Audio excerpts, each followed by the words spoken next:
not the rules, but the organizations that we have added to council responsibilities have increased. And we have added more and more positions which are not covered within this code.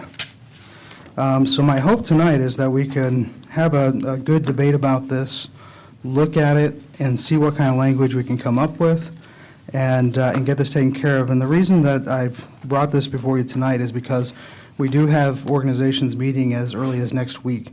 And from our appointment committee, we actually, according to item number 3, did not follow our own code by passing with taking a vote in regards to the appointments. So I'd like to get this nailed down so that we could meet again and then take an actual vote on the appointments itself. John, can you clarify what you mean by item number 3? Item number 3 at the bottom, the appointment committee shall decide by a majority vote of its members the annual assignments of the members of the city council. And you're saying that we didn't follow that? We did not take a vote, no. It doesn't And- say that we'll take a vote. Shall decide by a majority vote of its members. Oh, my apologies.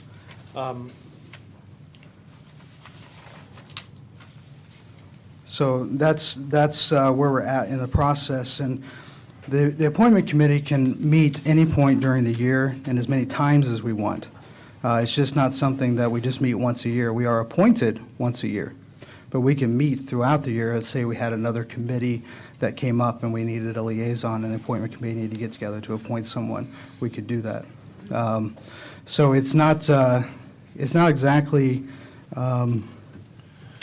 difficult language that I'm adding here. We're just trying to get everything in conformity and to be able to say that if a council member is going to serve on a board representing the council, that they are appointed and put there by the council's appointment committee. Councilman Bangor? Earlier this afternoon, the Code and Policy Review Committee met briefly, and we discussed this just briefly.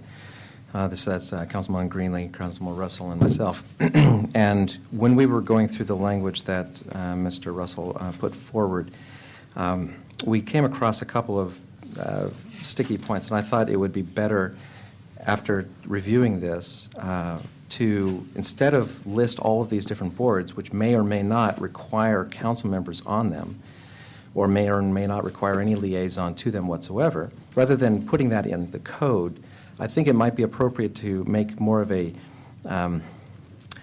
sort of a catch-all phrase. And I was taking a look at the code specifically. I'm sorry, real quick. I'm sorry to interrupt, point of order.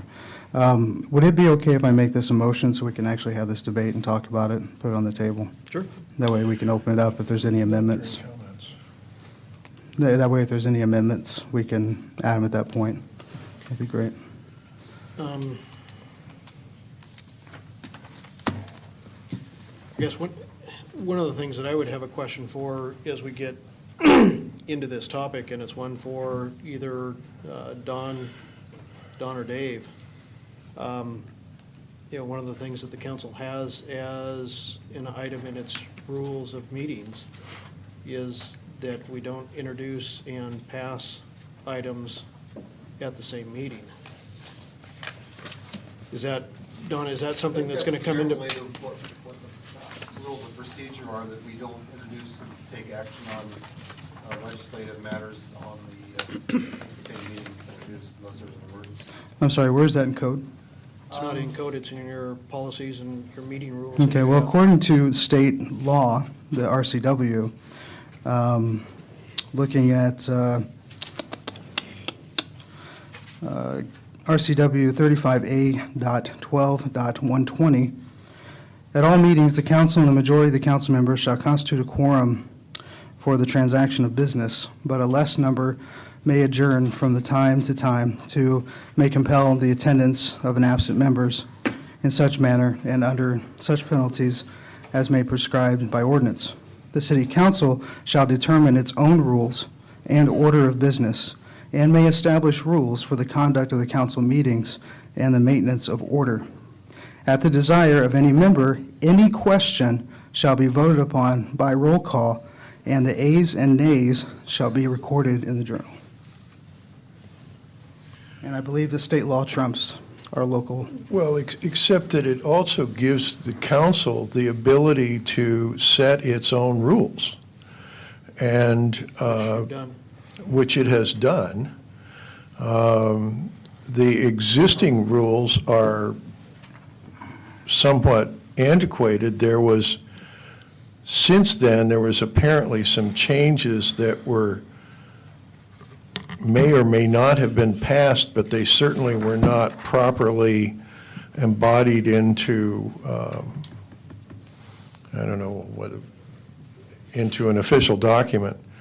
So at this point, I think we're stuck with the old rules.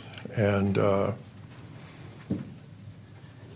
it's certainly my understanding, and it has been, in fact, your personal and vocal complaint about bringing things before council that have not been properly vetted in a workshop. So It's been the process that I've been familiar with, and I think that you said that 120 says you can't, the council can set their own rules as far as how they proceed. Some of the boards and stuff that you had listed there too might be state law, and some of those that require a different procedure. With all due respect to council and to the opposing council member, I think it's appropriate to make this motion and to get it on the table and then have the debate on this. I think to belabor that point, I think is not necessarily appropriate, but. Mr. Mayor, point of clarification here.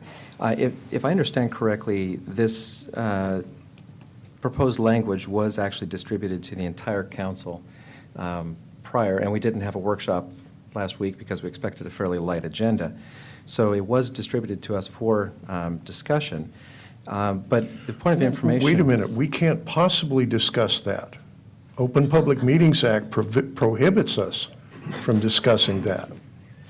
It was. Councilman Delavar has the floor. It was distributed, the OPMA does not restrict council members from dispersing to other council members information. As long as there's no two-way communication, it's completely A-OK. It was given to all of the council members by email. However, as far as the rules are concerned, I think I can perhaps ask a question that may clarify this. It might be possible to suspend the rules with regards to the established rules of our House in order to propose the amendment or the amendment to the code tonight. Would that be correct? I'd just like to raise a point of order. Point of order. At the moment, You've already spoken once. I haven't had a chance yet. Councilman Shoemaker. Thank you. I'd like to inquire of council, are we subject to rules that we did not, as a council, adopt? Council did adopt rules. The council did, this council did I not. don't think you have to re-adopt rules every time there's a new council member that comes on. That's the question. I don't think so. Thank you. point of order. I'm confused here. Are we in council comments or are we in agenda? We're in council comments. If we're in comments, then I would propose that the motion and the debate are not really consistent